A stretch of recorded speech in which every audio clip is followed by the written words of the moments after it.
uma história para vocês. História mesmo, história. É uma história fictícia, mas ela é interessante. É a história de um vaqueiro de interior.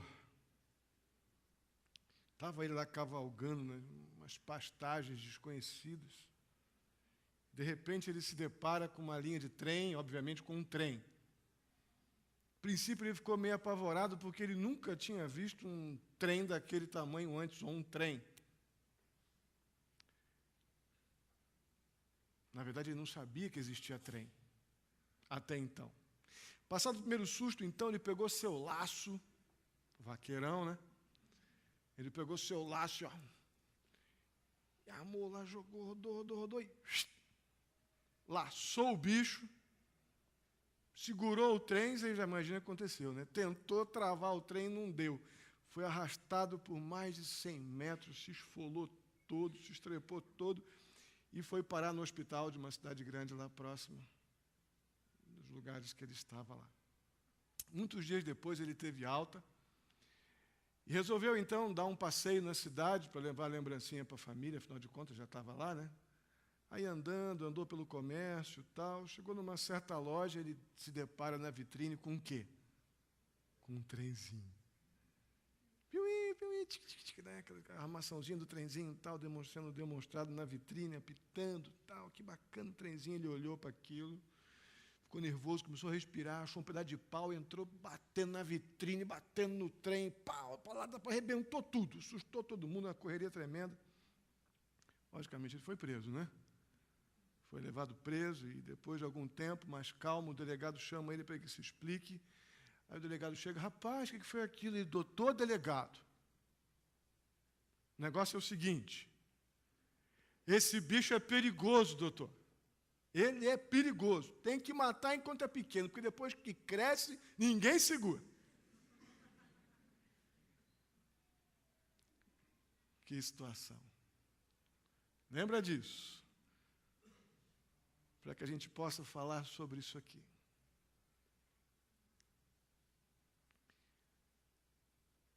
Guerras e paixões, coisas que depois que crescem, ninguém segura.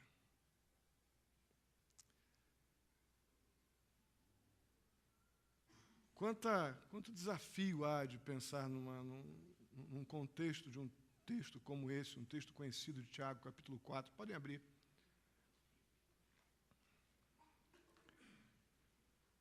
Quero ler com vocês, depois vamos orar.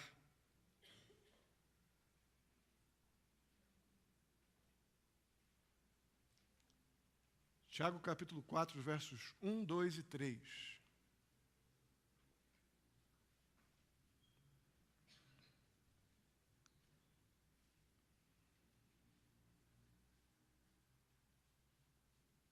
Diz assim: de onde vêm as guerras e contendas que há entre vocês?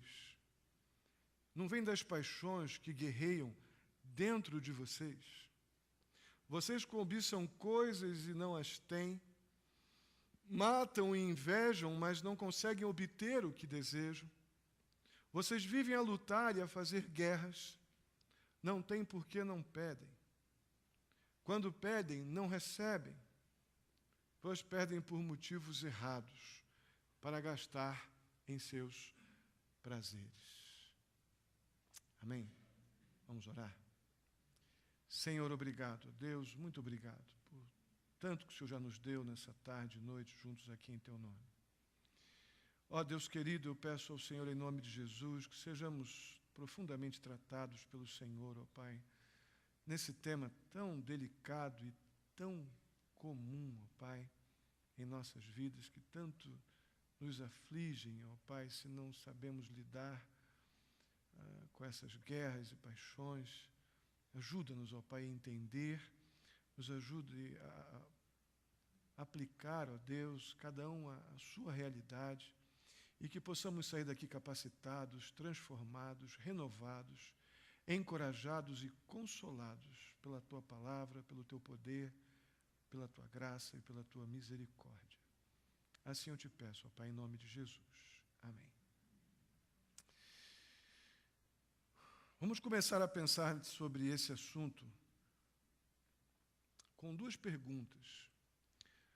Duas perguntas que, se bem respondidas, podem evitar danos grandes à nossa vida cristã e à nossa igreja.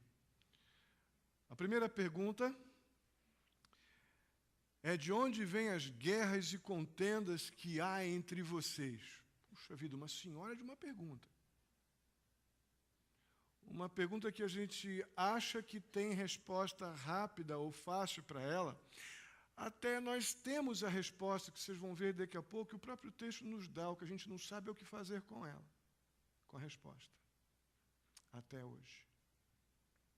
E a segunda pergunta é a seguinte: não vem das paixões que guerreiam dentro de vocês?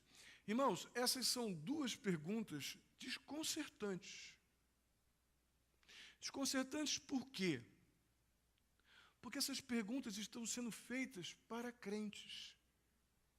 Essas perguntas estão sendo feitas para crentes de uma igreja que, a princípio, crentes de uma igreja evangélica, conhecem o Senhor Jesus, conhecem o Deus da palavra, da Bíblia, e fica desconcertante por causa disso. Como é que coisas desse tipo acontecem no coração ou dentro de pessoas que têm o conhecimento da palavra de Deus? Fica claro, repito, que Tiago está escrevendo para uma igreja. É um negócio tenso aqui. Como é que pode a igreja do Senhor Jesus Cristo ter guerras e contendas no seu meio? Só queria que você desse um passo a mais. E quando eu falar de igreja do Senhor Jesus Cristo, não pense, não deixe vir à sua cabeça a ideia da instituição. Mas pense você como igreja. Não existe igreja se formos apenas paredes, se for apenas a instituição, o nome na placa. Nós somos igreja, ou a igreja do Senhor Jesus Cristo. Então, guerras e paixões não acontecem nas paredes, nem no letreiro. Para que uma igreja que crê no Senhor Jesus Cristo tenha essa tensão, essa situação delicada de guerras e contendas, é porque cada um de nós individualmente lida com essa seríssima e dura realidade das guerras e contendas. Eu acredito que uma tentativa de responder a essa pergunta do porquê que a igreja do Senhor Jesus Cristo, nós, individualmente, temos guerras e contendas, uma tentativa de responder isso aí, sem dúvida, está naquela uma busca desenfreada, uma busca desatinada pelo prazer. Eu quero me sentir bem. Não interessa o que eu tenho que fazer para me sentir bem. Eu quero me sentir confortável. Eu quero sentir prazer. E vou fazer tudo o que tiver a meu alcance para sentir prazer. Se essa frase estivesse sendo formulada num rodeio na cidade de Jaguariúna ou aqui, poderia ter até algum sentido para o mundo. Mas qual o sentido de uma frase como essa aqui? Num ambiente onde a maioria já confessou Jesus como Senhor da sua vida. Eu ter que encontrar prazer a qualquer custo. Esse era o problema de Tiago na sua igreja. A situação era tensa.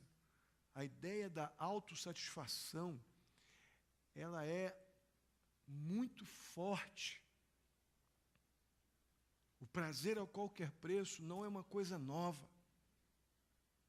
É antigo e vem contaminando gerações, até hoje, aqui, agora. Muitas das nossas guerras, se não a maioria delas, das tensões que acontecem dentro da gente, eu lutei muito por encontrar uma imagem que dissesse o que vem à minha mente quando penso em guerras e paixões. nesse sentido de buscar autossatisfação. Eu tenho que estar bem a qualquer preço. E essa figura é um quadro desse mar bravio batendo nas pedras e jogando esse pequeno bote de um lado para o outro. Realmente retratou o meu coração quando eu estou nessa busca, não pela vontade de Deus, mas pelo meu prazer, por me sentir bem.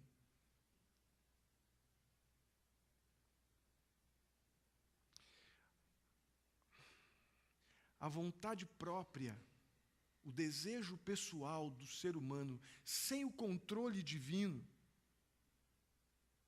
sem absoluta supervisão, coordenação, gestão, direção de Deus, meus irmãos, gera uma guerra terrível por dentro. Gera isso aqui, mar batendo nas rochas e jogando o que tem sobre ele para todos os lados.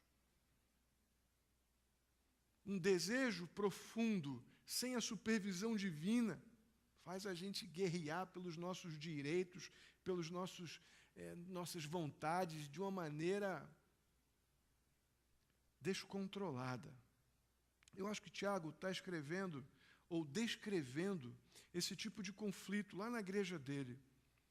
Está falando de guerras, a ideia de rinchas, de tensões travadas por causa de interesses pessoais. Isso provavelmente estava acontecendo lá na igreja de Tiago. Depois ele trabalha a ideia das contendas, e literalmente contenda é sinônimo aqui de inimizades, e busca desenfreada pelas suas vontades e interesses gera pane completa em relacionamentos. Inimizades vêm daí naturalmente. E aí vem a pergunta que surge, de onde essas coisas vêm? E essa pergunta tem a sua resposta na própria pergunta seguinte, vem das paixões. Paixões aqui no sentido de prazeres procurados de forma obstinada, a autossatisfação procurada, como já disse, sem limites. Irmãos, não esqueça, Tiago está falando para crentes. Deus nos permitiu que a sua palavra inspirada nos confrontasse agora com essa verdade. São crentes que estão sendo exortados. Então, essas paixões aqui que nos levam a procurar satisfazer nossos desejos obstinados a qualquer preço, podem estar acontecendo agora no teu coração. Podem estar acontecendo todos os dias, lá no teu ambiente de trabalho, na tua casa, enfim. Daí então as paixões, uma vez estruturadas, bem motivadas no coração, elas manipulam uma guerra de interesses terrível entre as pessoas. As paixões manipulam as guerras. Os desejos obstinados fazem com que nós manipulemos as circunstâncias para que os nossos interesses sejam supridos, sejam atendidos. E para aumentar a gravidade desse problema, Tiago diz que essas coisas não são explícitas, não são descaradas. Pelo contrário, elas acontecem dentro de vocês. Está aqui a origem dos Lexotan, Diazepam e todos os PAN da vida. Muitos deles. Essas guerras travadas dentro de nós, por causa das nossas paixões.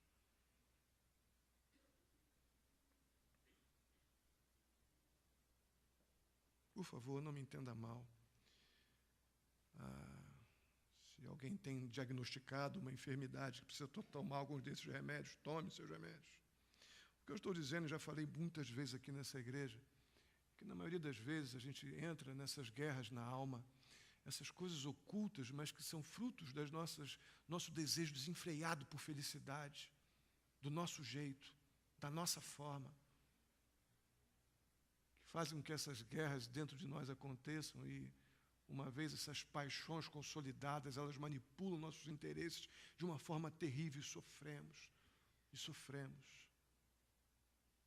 Porque essa procura, geralmente, ela não encontra os seus objetivos, ela não chega lá nunca. Há uma forte tensão para a gente pensar aqui. O mundo pressiona fortemente você, adolescente, jovem, que está cheio de gás, de projetos, adultos também, é lógico, mas eu pensei muito aqui nessa geração mais nova, o mundo pressionando que a felicidade está na busca do prazer, de você se sentir satisfeito, não importa o que você está fazendo, você está feliz? Então está sentindo prazer? Vai se apaixonar, vai dar beijo, vai abraçar, vai se gastar, vai acontecer. Essa é uma proposta atraente demais. Aí a Bíblia diz que paixões e prazeres, e por favor, eu já disse duas coisas aqui sobre paixão. Paixão não é apenas aquilo que está ligado à sexualidade. Eu posso me apaixonar pelos meus interesses. Eu posso me apaixonar pelas minhas vontades. Eu posso me apaixonar pelos meus desejos. Me transformar num louco obstinado pelas minhas paixões, sem nem chegar perto de nenhuma questão ligada à sexualidade. Porém, a sexualidade também está inserida no contexto de prazer. E não podemos ignorar essas vertentes, essas possibilidades. A Bíblia, então, destaca as paixões e os prazeres como um combustível poderoso dessa guerra dentro da nossa alma. Algo que acontece dentro.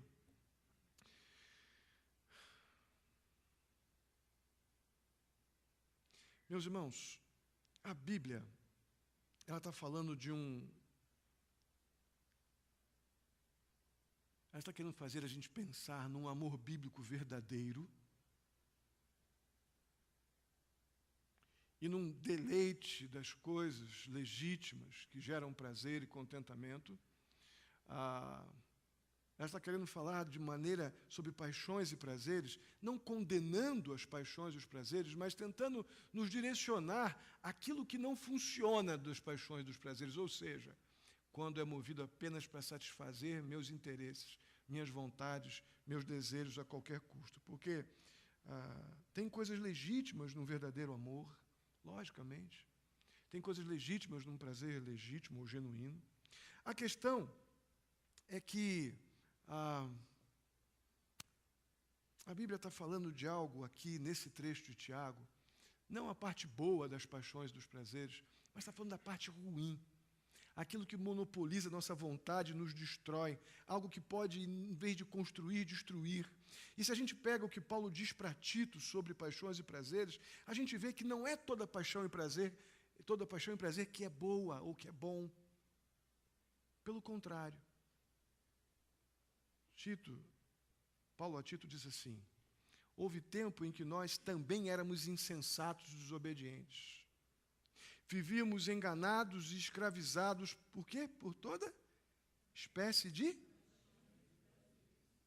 Vivíamos na maldade e na inveja, sendo detestáveis e odiando uns aos outros. Nós estamos falando sobre essa espécie de paixão e prazer.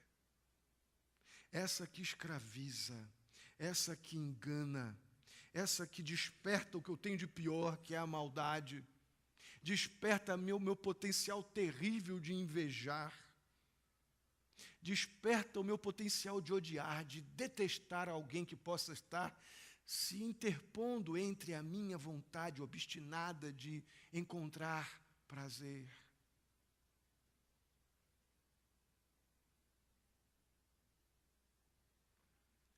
Gente, a coisa é tão extremamente séria, porque eu posso estar dizendo aqui, você pode estar apaixonado pelo seu trabalho.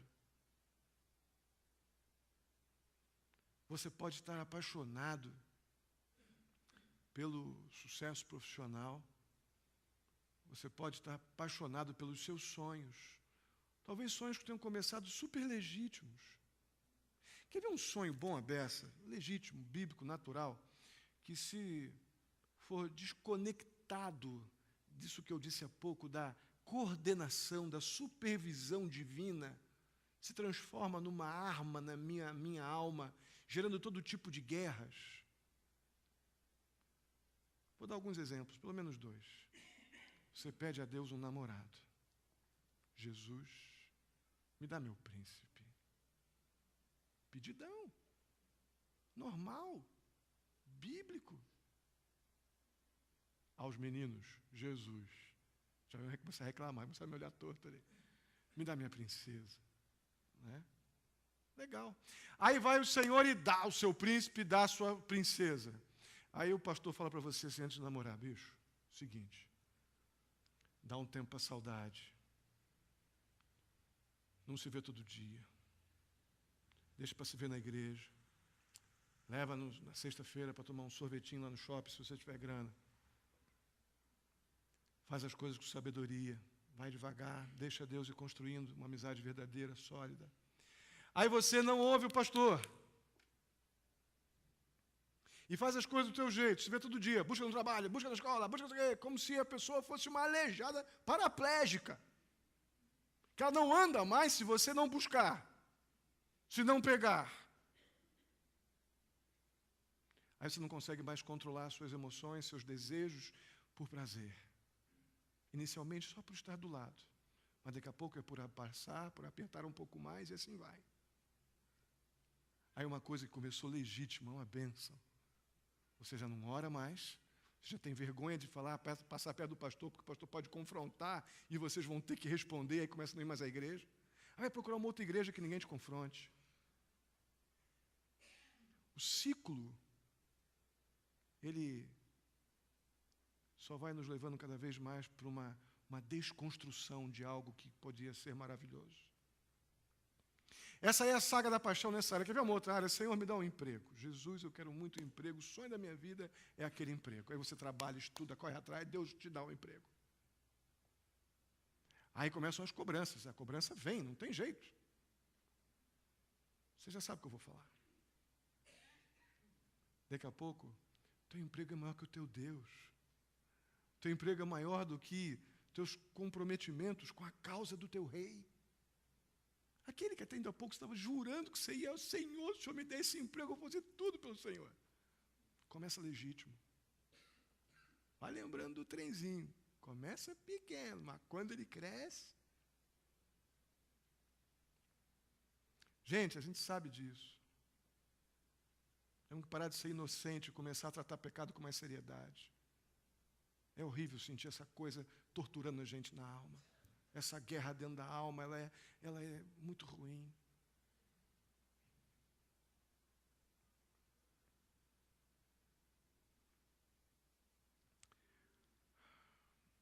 É seríssimo esse negócio de desejar as coisas mais do que desejar a Deus. Na verdade, isso aí é o centro do problema do homem. Desejar mais as coisas do que desejar a Deus. Mas nunca começa assim. A gente começa dizendo que ama a Deus acima de todas as coisas. Mas daqui a pouco as coisas são maiores que o teu Deus. Rapidinho. Tudo isso por quê? Paixões. Eu quero ser feliz a qualquer custo. Mas aquele que apenas guerreia pelas suas coisas, a Bíblia diz que eles cobiçam tudo, o tempo todo. Mas não as têm. A pessoa que vive guerreando pelos seus prazeres, ela não para de querer, de correr, de fazer, acontecer. Mas a Bíblia diz que corre e não as tem. Meus irmãos, essa sentença aqui está diretamente ligada à oração. Peço e não ganho. Que coisa impressionante. O que a gente tem que lembrar, queridos, é que a oração que a gente faz para alcançar nossos desejos, nossas paixões carnais, não tem por que ser respondidas. Cobiça e não tem. Simplesmente isso aqui na prática é você ora e não recebe. Porque está pedindo só para satisfazer suas paixões. Esses aí, eles vão cobiçando as coisas e não têm as coisas. Essas pessoas que cobiçam e nunca têm, elas são perigosíssimas. Sabe por quê? Porque elas passam a ter uma capacidade terrível Elas passam a ter a capacidade de matar e invejar. Uau! Pessoa que cobiça, quer a todo custo satisfazer as suas paixões, seu prazer, ela quer ser feliz a qualquer custo. Ela se torna uma pessoa perigosa, porque ela agora se torna capaz de matar e invejar. Se você pegar um pouquinho, sem criar nenhum tipo de exagero, o Tiago pode estar sugerindo que a inveja mata. Não pode? Perfeitamente. Temos alguns exemplos bons disso aqui no Novo Testamento. Lá no Evangelho de Marcos, uma das razões por que Marcos apresenta a decisão dos sacerdotes de, então, perseguir ou matar, entregar Jesus a Pilatos, se você for ler lá Marcos 15, 10, vai dizer que foi por inveja. Então, realmente, esse negócio de inveja mata. Eles invejaram tanto Jesus que entregaram Jesus para Pilatos para que ele fosse morto. A gente anda mais um pouquinho em Atos, Lucas diz que a perseguição da igreja foi incitada por causa de um profundo ciúme. Eu vou ler para vocês Atos 5, 17 e 18. Presta atenção. Então o sumo sacerdote e todos os seus companheiros, membros do partido dos saduceus, ficaram cheios de inveja. Por isso mandaram prender os apóstolos, colocando numa prisão pública. Irmãos, inveja mata. Atos 13, 45, os judeus também tentaram acabar com o ministério do apóstolo Paulo. Tudo por conta da inveja. Algo gerado dentro do coração daqueles homens apaixonados pelo seu status, pela sua posição, pelo seu poder. Chegou Paulo lá pregando de um Cristo que anunciava perdão de pecados sem precisar fazer nada. Isso ia tirar a moral daqueles que se sentiam bem seguros no seu poder, eram apaixonados pelo status religioso que eles tinham. Então, o que eles fizeram? Sentiram ciúme. E, por ciúme, tentaram destruir o ministério do apóstolo Paulo. Quando diz assim, em Atos 13, 45, quando os judeus viram a multidão, ficaram cheios de inveja, blasfemando, contradiziam o que Paulo estava dizendo. Irmãos, isso aqui é extremamente sério. O resultado dessa guerra que nós promovemos em nossos corações, em prol das nossas paixões, gera um ciúme, inveja, cobiça, e podem, em última instância, realmente gerar morte espiritual, destruição em relacionamentos. Você sabe disso. Quando a gente tem essas guerras já desenvolvidas no nosso coração, pelas nossas ideias, nossas vontades, a gente rompe relacionamentos que tinham um passado, que tinham uma história, que tinham coisas verdadeiras. Mas os nossos interesses, as nossas vontades, não gerenciadas pelo Senhor das nossas vontades, faz com que nós manipulemos as guerras de interesse, entramos em guerra contra qualquer ameaça ao meu desejo de sentir prazer. E aí é uma desgraceira miserável. Desculpe o peso da expressão. Esse ambiente da guerra das paixões, irmãos, é frustrante. Frustra muito. Porque você guerreia e não vê resultados. Pelo contrário, só vê destroços. O texto nos sugere isso. Não conseguem obter o que desejam. Estão em guerra o tempo todo dentro. Por fora, você já viu que essa guerra não é tão por fora. A médio prazo, o teu rosto vai cair, porque a depressão vai vir. A desesperança vai vir. É cansativo demais você lutar pelas suas coisas apaixonadas e só ver e não ver os resultados que você julgava que eram importantes para você ser feliz. Aí isso daqui a pouco vai começar a aparecer por fora. Mas por enquanto está só dentro. Então você vem bem bonitinho para a igreja, né? Parece que está tudo bem, mas lá dentro você está um vulcão em erupção, está um mar revolto, está uma guerra terrível. Tudo porque você adorando as coisas, desejando as coisas mais do que o Deus, Senhor de todas as coisas. A gente vê aqui essa ideia do não conseguem obter o que desejam, a gente vê mais uma vez o pensamento, a gente percebe a ideia do pedir mal. Irmão, pedir mal não dá resultado. Deus não atende mesmo orações onde a glória dele não é o maior objetivo. Deus não é teu empregado para satisfazer suas vontades. Deus é Senhor e Rei e quer ser honrado em nossos pedidos. A gente não leva muito a sério isso também. O que resta então aos guerreiros das paixões? Resta muita coisa não. Vivem a lutar e a fazer guerras. Ele não para. Vai lá e continua, irmãos, isso cansa. Fazer guerra, estar em guerra dentro do coração é cansativo.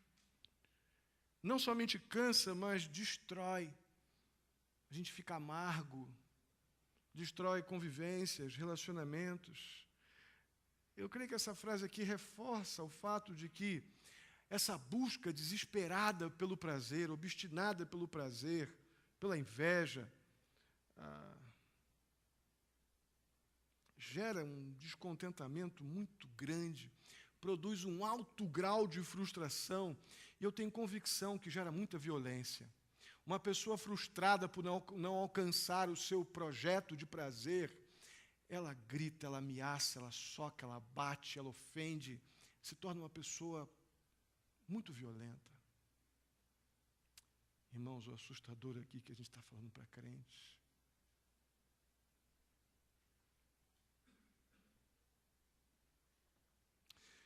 Tiago, então, fecha o versículo 2 dizendo o seguinte: olha, vocês não têm porque não pedem. Ora. Não pedem. A gente tem uma leitura disso aqui geralmente um pouco danificada. O texto não está sugerindo que eles estão orando pouco. Quando você lê esse texto em casa, não está sugerindo que você está deixando simplesmente, orando esporadicamente. Não. O texto está sugerindo que a pessoa não está orando mais. Ela parou de orar. Irmãos, é isso que nós fazemos. Quando nós vamos nessa guerra das paixões, pedindo, entrando em guerra o tempo todo, essa tensão, essa angústia, e não vemos o resultado o êxito das nossas empreitadas pelas nossas paixões. Estou pedindo a Deus, eu vou à igreja, eu faço o que tenho que fazer, eu entrego o dízimo, eu vou à reunião de oração, e eu estou pedindo, e Deus não me atende. A guerra vai, sufoca, e ela finalmente mina, destrói o teu ânimo para continuar orando, e você para de orar. É isso que esse texto quer dizer. Não é que esteja orando pouco, não está orando mais.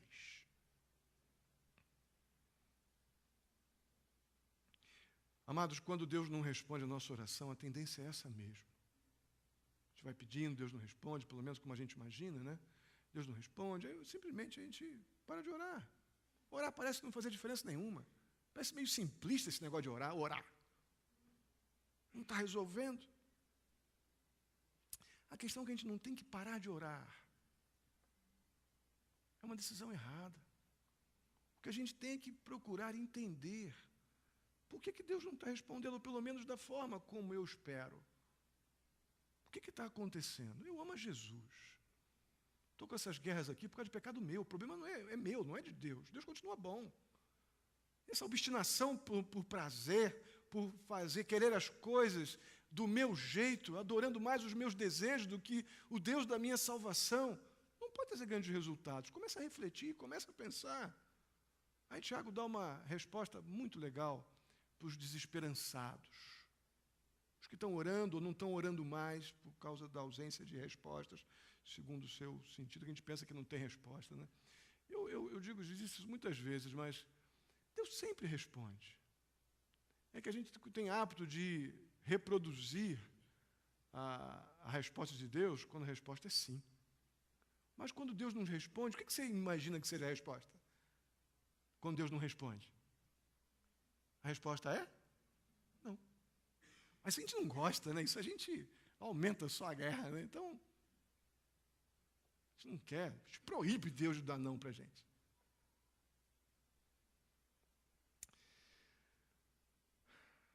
Tiago nos dá uma boa dica aqui quando os nossos corações estão meio desesperançados pela ausência da resposta ou pelo não.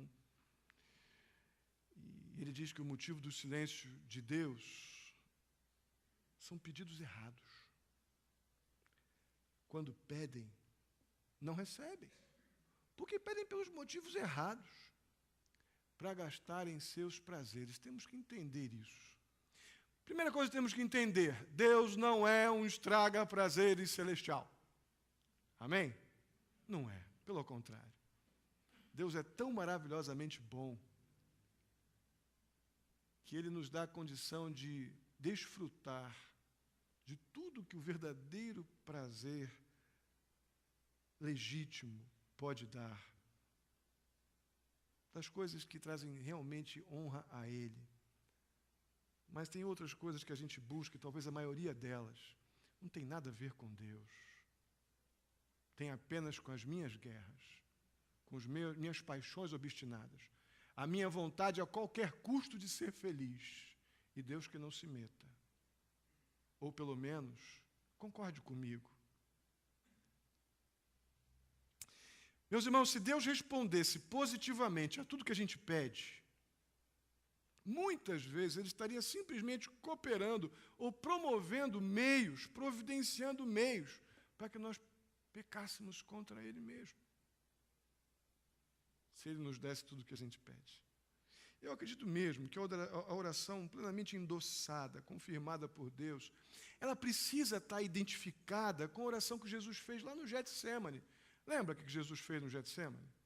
Ele antevia como Deus, tudo que estava por vir, uma dor imensa, aflições imensas.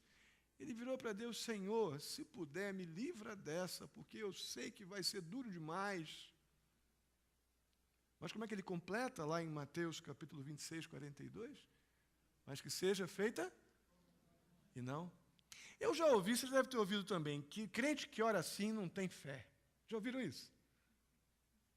Crente que pede que seja feita a vontade de Deus é crente fraquinho, dessas igrejinhas que não pede com força. Mas eu digo para você o seguinte: orações egoístas, orações interesseiras, elas estão na contramão da vontade de Deus. O que seriam orações interesseiras e egoístas? Aquelas que colocam o teu prazer a qualquer custo, o teu sonho. É meu sonho. Não, é a tua paixão. É a tua guerra que você quer vencer. Porque se o meu sonho não estiver plenamente conformado aos sonhos do meu Deus para mim, não pode me interessar. Mas se o sonho é só meu, e Deus tem mais é que me dá o que eu estou pedindo, isso é um exemplo clássico de oração egoísta e interesseira, que não tem nada a ver com vontade de Deus, por isso não tem por que Deus atender. Estão entendendo?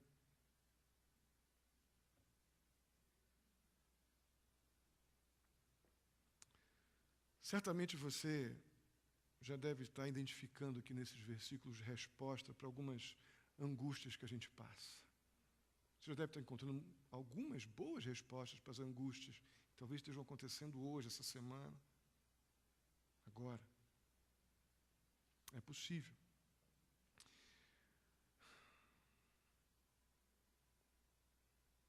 Talvez você esteja identificando, tratando pelo nome certo, aquele negócio: é meu sonho. Talvez agora você esteja dizendo: não, isso não é sonho, isso é um desejo obstinado.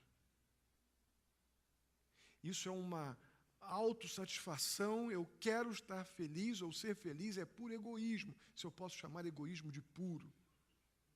Isso tem gerenciado meu coração, guerreando dentro do meu coração, roubando da minha vida a paz do Senhor. Essa paixão obstinada está roubando alegria. Agora você pode confessar isso como pecado e colocar diante de Deus, e vamos orar já para que possa ser abandonado, uma vez confessado. Mas uma vez que Tiago estava falando para crentes, eu quero terminar fazendo 3 rápidas aplicações, bem diretamente para a igreja. E quando eu digo igreja, somos nós como igreja. ligados pelo sangue de Jesus, mas nós individualmente que formamos uma igreja. E a primeira aplicação que quero fazer é a seguinte: é totalmente possível que experimentemos problemas na nossa convivência.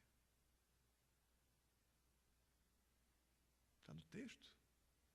É totalmente possível. Tiago, aqui movido pelo Espírito Santo, está dizendo, nesse trecho que nós lemos, que nós não podemos fazer vistas grossas para as disputas, para as guerras, para as contendas que existem no nosso meio. Não podemos. Temos que confrontá-las. Nós temos que nos arrepender, abandonar o egoísmo, abandonar a cobiça. É um trabalho individual para que a igreja seja afetada pela minha disposição de encerrar, de declarar o fim dessa guerra pelas minhas vontades obstinadas, pelas minhas paixões, para que o meu Deus seja plenamente honrado, para que eu desfrute da paz gostosa que vem do Senhor. Então, a gente não tem que ignorar quero uma igreja que não tem problema. Essa igreja possivelmente está vazia. Só tem bancos.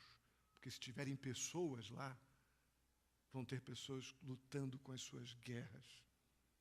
E nós precisamos aprender a lutar contra essas guerras do jeito do Senhor, para que Ele seja honrado, que o egoísmo, a inveja, essas paixões obstinadas sejam abandonadas em nome de Jesus. Amém? Segunda aplicação bem prática. O que eu vou fazer com essa guerra? Pastor, entendi. Tenho mesmo. Essa guerra, ela me angustia. Vamos tentar parafrasear Tiago nesse texto. Seria mais ou menos assim. Gente, vocês não sabem que as brigas e as discórdias que existem em vocês são fruto das suas próprias paixões pecaminosas, contrárias à vontade de Deus? Talvez fosse a pergunta que Tiago fizesse lá para a igreja. O que a gente vai fazer com isso, irmãos? Nós já percebemos que, não todos, a maioria de nós luta com isso aqui dentro de si. Será que a gente vai matar uns aos outros com aquelas palavras cortantes, afiadas, que a gente volta e meia fala um para o outro, como espadas poderosas que atravessam? Será que essa é a maneira de vencer as guerras, as contendas, as paixões, o egoísmo, a inveja? Não é. Não é usando de palavras afiadas, cortantes, maldosas. Será que a gente vai brigar um com o outro da mesma forma que aqueles vândalos lá, infiltrados lá nas manifestações, esses dias aí pelo Brasil? Será que nós vamos ser vândalos que, de repente, aparentemente pacíficos, de repente põem uma camisa no rosto e quebra vidros, pisa? Está no meio de todo mundo parecendo que está beleza. De repente eu viro um monstro transtornado com o poder de matar, de destruir. O que você vai ser, querido, se não der fim a essas paixões que guerreiam mortalmente dentro da nossa alma? Mas nós temos alternativa. Nós podemos decidir orar direito, pedir sabiamente, sem motivos egoístas ou interesseiros, clamar por encontrar a vontade do Senhor, para que os seus desejos estejam completamente voltados para honrar o seu Deus com aquilo que você quer, ou que você deseja, ou que você faz. Essa é uma boa forma de lidarmos com essas guerras que estão aí, acontecendo dentro da gente, geralmente, ou por muito tempo. A pergunta, então, que a gente precisa fazer não é exatamente se existe um problema, se eu tenho um problema, ou se a igreja tem um problema, porque já está claro que o problema a gente vai ter sempre nos relacionamentos, na convivência, enfim. Mas a pergunta que tem que fazer é o seguinte: como é que eu vou reagir diante dessas situações que são possíveis? O texto está dizendo que existia lá na igreja de Tiago. São possíveis, as coisas vão acontecer. Como é que eu vou reagir quando acontecerem? Eu vou reagir carnalmente ou eu vou reagir espiritualmente? Carnalmente, eu pego a minha boca e uso a minha língua como uma espada afiada. Pego a minha vontade de matar e quebro vidros como os vândalos das manifestações. E espiritualmente, eu oro buscando sabedoria para que os meus pedidos não sejam egoístas nem interesseiros, mas que estejam voltados para a glória do meu Rei. Puxa, isso é um grande desafio. Queridos, não existe igreja perfeita. E quando eu digo igreja, por favor, não pense em instituição, pense em você. Nós somos a igreja. Amém? Então, não existe igreja perfeita, mas, ao mesmo tempo, nós não podemos de forma alguma permitir que vivamos como igreja na imperfeição total. Não podemos, de forma alguma. Sem dúvida, falharemos, falhamos, é um fato. Mas o contrário disso, como crentes, é que nós vamos continuar persistindo para que cada dia o maldito do pecado seja menos evidente em nosso meio. Eu não vou sentar nos louros do conformismo. Ah, não tem igreja perfeita. Mas espera aí, o perfeito já morreu por mim. Então eu vou batalhar, não vou viver numa imperfeição, como se fosse o único jeito de viver nos braços do pecado. De jeito nenhum. Nós vamos lutar para que cada dia, seja menos evidente o maldito do pecado na nossa convivência. Por conta disso, vamos confrontar pecados, sim, sempre. Não porque nós somos legalistas, nem moralistas de forma alguma, mas porque nós amamos uns aos outros, da maneira que o Senhor Jesus nos amou. Eu tenho visto uns doidos aí pela rua, os cabelões, todos os troços meio estranhos, né, pintados, com um monte de... Nem sei o que é aquilo, que negócio?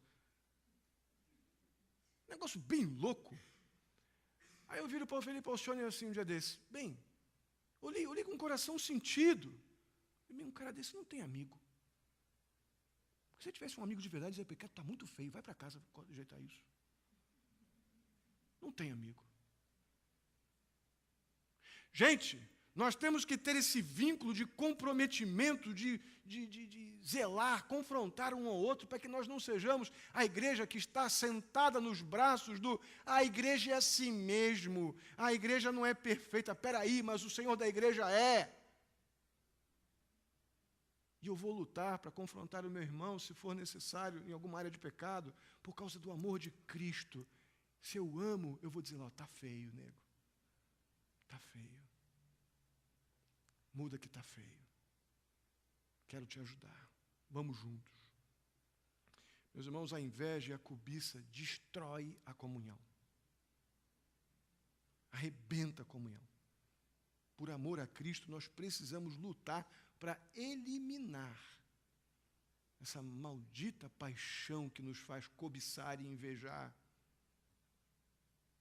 em nosso meio. Finalmente, última aplicação.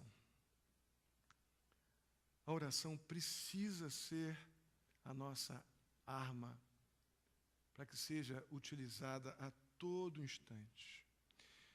Meus irmãos, se não somos atendidos quando pedimos por motivos errados, nós já identificamos o que é um motivo errado, certamente seremos atendidos quando pedirmos pelos motivos que honram ao Senhor, que nos aproximam da sua vontade. É lógico. Nessa ideia, nesse contexto, então, por que a gente não pede agora, Senhor, que nós sejamos uma igreja, eu e você, individualmente, cada vez mais guardada, mais protegida contra todo tipo de contenda e guerra? Queridos, esse pedido, ele não tem impacto só aqui. Pedir ao Senhor que nós sejamos como igreja, individualmente. Quando eu olho para você, eu não vejo o prédio da igreja. Eu vejo você, Isabela, igreja. Eu vejo você, Paulo, igreja. Então, se eu estou clamando ao Senhor, meu Deus, me ajuda, me protege contra todo tipo de paixões, contendas e guerras que militam dentro de mim, isso vai impactar lá no teu relacionamento dentro de casa. Isso vai impactar você lá naquela espera, por um desejo, por uma coisa que você está aspirando, por uma pressão de trabalho, pela ausência do trabalho. Deus vai aplacar as tuas guerras de um jeito gostoso, carinhoso, te ensinando a confiar nele e não a ser um manipulador de vontades, um fazedor de guerras. Isso vai afetar diretamente a nossa vida, então, agora, como corpo, como igreja. Esse, sem dúvida alguma, é um tremendo de um pedido dentro da vontade do Senhor. Eu quero completar esse tempo lembrando uma situação. Quando eu era militar, lá no batalhão que eu servi, era o primeiro regimento de infantaria, primeiro batalhão, como é que é? Primeiro batalhão de infantaria escola, regimento Sampaio. Foi o batalhão que subiu o Monte Castelo na Segunda Guerra Mundial. Então, todo ano, muitos febianos estavam lá. Tínhamos o Museu da FEB lá, da Força Expedicionária Brasileira, e eu participei de um monte de solenidade, levando bandeira, umas coisas interessantes, porque o batalhão foi o que tomou Monte Castelo. E conversávamos com os febianos, com os militares febianos. E eles contavam várias histórias, né, do teu tempo, os seus tempos de guerra e tal, mas eu não lembro, francamente, de histórias de heroísmo, mas lembro de histórias de sofrimentos daqueles homens que estiveram em guerras terríveis, guerras com tiros, com balas, com morte, enfim, sofrimentos diversos. As guerras que nós travamos em nossa alma contra as nossas paixões, irmãos, são guerras de munição pesada. A gente não somente se fere profundamente, como fere os outros também. São guerras pesadas, coisas horríveis, e podem deixar também marcas muito, muito, muito profundas. Eu creio que a graça de Deus não somente nos liberta da guerra, da paixão pelas nossas vontades, mas ela também nos renova. Porque quando saímos de um processo de viver naquela ansiedade que nos faz guerrear o tempo todo para que sejamos autossatisfeitos, consigamos a qualquer custo nossa felicidade e não conseguimos, isso deixa ferimentos. Então Deus não somente nos livra desse estado de guerra de alma, mas também nos renova, nos ajuda a viver agora, não mais em guerra, mas em paz. 1 Pedro, para a gente terminar. 1 Pedro, capítulo 5, verso 10, vai falar um pouco disso. Vamos ler juntos?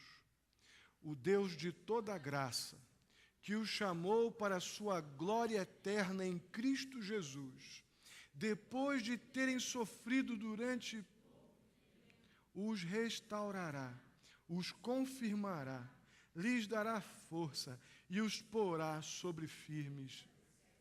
Maravilhoso, né, irmãos? Amém? Depois de a gente ter sofrido um pouco, Ele há de nos restaurar. Ele há de confirmar a nossa fé e há de renovar as nossas forças e nos porá sobre Ele mesmo. Nosso firme alicerce não é outro. O nosso firme alicerce é o nosso Salvador, aquele que nos salvou, nos deu o seu Espírito, para que não precisemos entrar em guerras em nossas almas e contra ninguém, mas que estejamos em paz, paz com Deus, e desejando sim, buscando as coisas que sonhamos, mas de acordo com a vontade soberana do Deus que quer ser honrado sempre. Ninguém precisa de fazer nenhum tipo de guerra, nem dentro e nem fora, para honrar o Deus da nossa salvação. Amém? Vamos ficar de pé. Eu louvo muito a Deus pela vida dessa igreja. Eu louvo realmente a Deus por tudo que Deus tem nos dado desfrutar, que Deus tem nos ensinado principalmente o grande aprendizado desse último ano, grande aprendizado. Eu louvo muito a Deus por tudo que temos aprendido, temos experimentado uns com os outros. Mas eu queria muito que você se lembrasse da historinha lá do começo. Algumas coisas precisam ser destruídas enquanto estão pequenas, porque depois que cresce, é ruim de segurar. Você sabe o que ainda está pequeno aí precisa ser tratado a paulada, para que não cresça e depois te devore. Eu queria que você orasse um minutinho. Coloca diante de Deus o que você entendeu,